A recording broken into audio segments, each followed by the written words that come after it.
This garlic infused olive oil is easy to make and will give an incredible flavor to all of your favorites.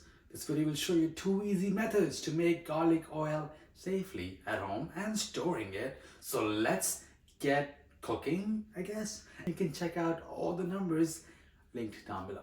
So first, let's take apart this bulb.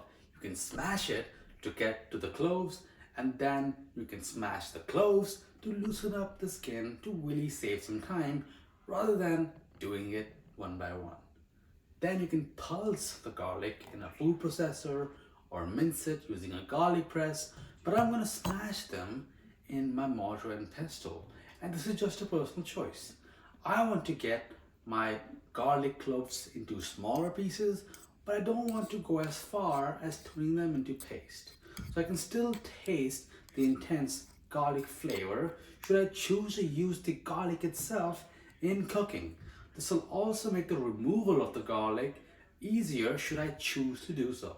The first method is rather simple. Just add the garlic to a large bowl or jar and then add in the olive oil. Leave the garlic oil in the fridge for the garlic to steep into that oil for at least 8 hours or so. Preferably leave it overnight. The next morning you'll see a jar kind of like this, and when you open that, it's so full of flavor. And most times when you've seen me make pizzas or flatbreads and you see me brushing oil on the crust, that's what I'm brushing on the pizza, on the flatbreads. Some people out there can't tolerate garlic, and this can be due to conditions like IBS or SIBO, or while just diagnosing digestive issues, where usually in the first phase they need to eliminate consuming garlic. Now what's cool about garlic is it's water soluble, so you can't cook food with garlic to only later remove it and then eat the food, because the fructans, the F in a low FODMAP diet, would have leached into the food. But garlic is not oil soluble, so you can make garlic oil, and that way the F, the fructans, won't leach in to the oil because it's not soluble in oil, and you can still enjoy that garlicky intense flavor in the form of garlic oil without having the actual garlic. So it's a win-win. And you can learn more about FODMAP and cooking with garlic on the link down below where I learned about this on the website for Monash University. Now, method 2. This one takes a bit more work, but results in a more intense flavor. We will put the garlic that we smashed earlier in a saucepan and then add in the olive oil. Then we start warming the garlic, the oil, and heat on medium-low. Now once you start seeing small bubbles around that garlic, then continue cooking the garlic gently for 15 or 25 minutes, or until the raw smell of the garlic is gone and you smell a nice roasted flavor.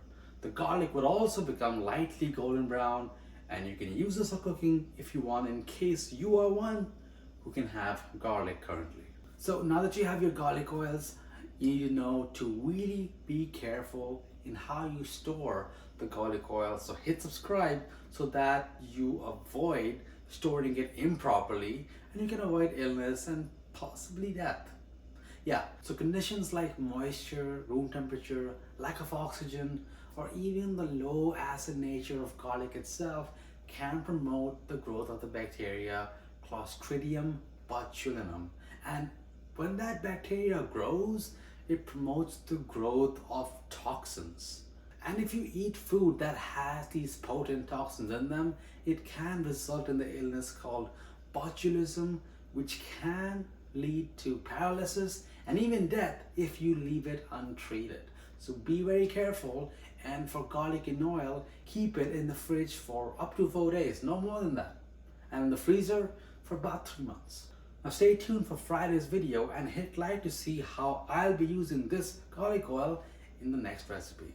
But for now, you can watch me brush the delicious pizza crust with garlic oil one more time, and check out my stuffed crust pizza.